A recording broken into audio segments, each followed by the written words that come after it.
Troisième choc culturel qu'on vit quand on arrive en Inde, après avoir mangé, où est-ce qu'on va? Aux toilettes. Effectivement. Donc, je vous présente ce qu'on appelle une toilette turque. Donc, c'est une toilette, pas de bol. Vous voyez, c'est un morceau de céramique qui est là, tout simplement dans le plancher, avec un trou. Et puis ça, ben, la première fois que j'ai vu ça, moi, j'étais en France. Hein. Il y en a partout, au Moyen-Orient, en Europe, un peu partout. Donc, vous pouvez tomber sur des toilettes turques comme ça. C'est pas compliqué. Vous mettez vos pieds sur la céramique de chaque côté. On se met en petit bonhomme, on fait ce qu'on a à faire, puis on se relève. C'est pas confortable, inconfortable ou quoi que ce soit. Ça se fait bien. Là. Tu sais, ça, il n'y a pas de problème avec ça. Moi, par contre, ce que je n'avais jamais vu ailleurs dans le monde, c'est le fait que le papier de toilette en Inde, c'est ce que vous voyez là, dans le coin de la photo. Là. La chaudière bleue, avec de l'eau, puis une tasse à mesurer dedans. Là. Alors, on se met un petit bonhomme, on fait ce qu'on a à faire. Après ça, on prend la tasse à mesurer, on se met de l'eau dans la main, puis on y va. Une fois, deux fois, trois fois si nécessaire. Et puis après ça, on se lave la main avec du savon. Et puis c'est propre, propre, propre, propre, propre, propre. Et on fait toujours ça avec la main gauche, parce qu'avec la main droite, on mange. Ah, voilà. Alors, la première fois et les premières fois qu'on a fait ça, je dis, on avait la face probablement là, de quelques-uns d'entre vous. J'ai assez vu cette face dans les classes là, pour savoir qu'il y en a plusieurs qui vont comme... Puis ça ressemblait à ça, effectivement. C'est comme, oh shit, non, pas vrai, je ne vais pas faire ça. Ah. Au bout de 3 jours, on n'en parlait plus. Au bout de 3 jours, c'était fini. On en riait encore un peu, mais c'était fait. Et la facilité déconcertante avec laquelle on est rentré dans ce dépouillement-là nous a permis d'apprécier au plus haut point cette petite phrase qu'on a entendue dans la bouche d'une ermite.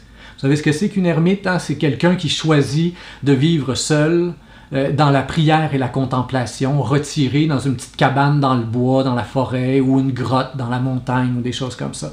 Donc des gens qui vivent avec presque rien. Et là, nous, on rencontre Sister Jyoti, qui est une ermite comme ça, qui vit dans la montagne, dans une petite cabane. C'est plus petit que votre cabanon chez vous, probablement. Là. Et elle a 4 murs, un toit, un lit en corde tressée, pas de matelas.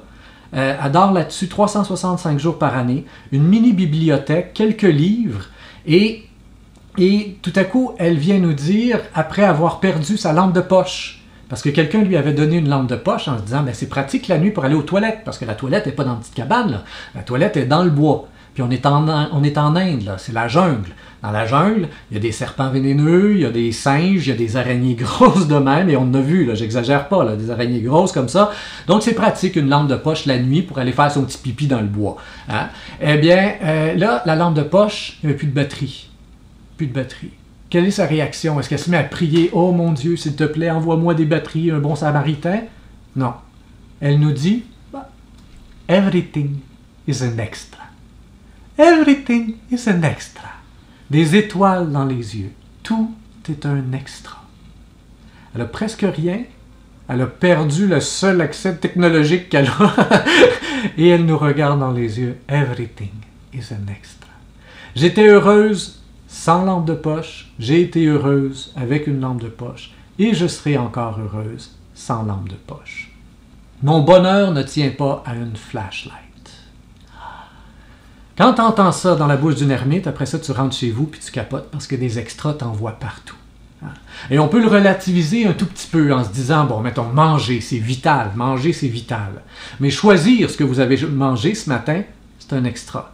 Puis qu'est-ce qu'il y a dans le garde-manger chez vous, dans le frigidaire chez vous pour déjeuner? Seulement pour déjeuner, là. Hein? Si vous n'êtes pas allergique, évidemment, il y a du beurre de pinot, du beurre d'amande, du beurre de noix. Ensuite de ça, de la confiture, du Cheez Whiz, du Philadelphia, 1, 2, 3 sortes de pain, des bagels, des croissants, si vos parents font l'épicerie chez Costco.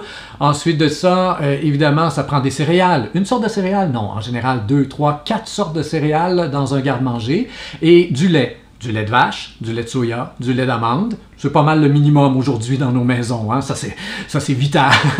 Mais tout ça, c'est de l'extra. Hein? Le besoin vital, c'est manger. S'habiller quand il fait moins 40 dehors, c'est vital. Choisir le linge que vous avez sur le dos aujourd'hui, c'est de l'extra. Hein? Même si vous êtes dans un collège où c'est un habit qui est là, c'est encore de l'extra parce qu'en général, vous avez le choix, la couleur du chandail. Le collège n'est pas obligé de vous fournir 2-3 couleurs de chandail. Ça pourrait être, regarde, chez nous, c'est bleu et noir, puis ça finit là, tout le monde est habillé vraiment pareil. Non, on se donne toujours des petits extras et c'est très plaisant. Mais il faut juste considérer que c'est des extras. Je vous lis un petit extrait du livre, là, L'Essentielle Errance. Un courriel que Karine avait envoyé. Ça fait un mois et demi qu'on est en Inde et elle décrit comment on vit justement en Inde. Elle dit « Je me lave les cheveux 1 fois par semaine et le corps 2 à 3 fois par semaine, ça me suffit. J'utilise seulement une chaudière d'eau pour me laver, cheveux compris, ça me suffit.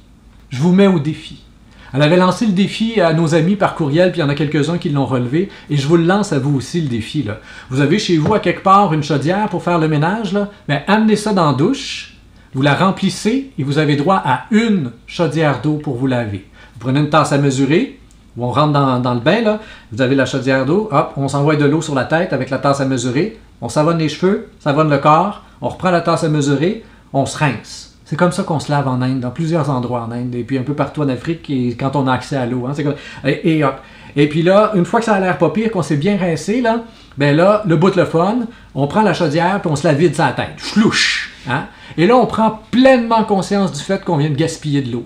Et que justement, si on vivait dans plusieurs régions en Inde, ou dans plusieurs pays en Afrique, on n'aurait jamais fait ça. La suite de la chaudière aurait servi à faire bouillir du riz, ou encore pour le prochain qui va se laver. Hein?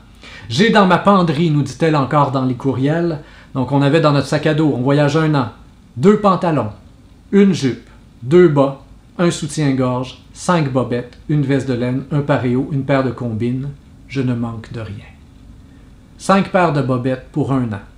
Je vous lance pas le défi, mais la prochaine fois que vous ouvrez votre tiroir à bobettes, là, regardez comment ça déborde et réalisez finalement à quel point vous nagez, vous aussi, dans l'extra.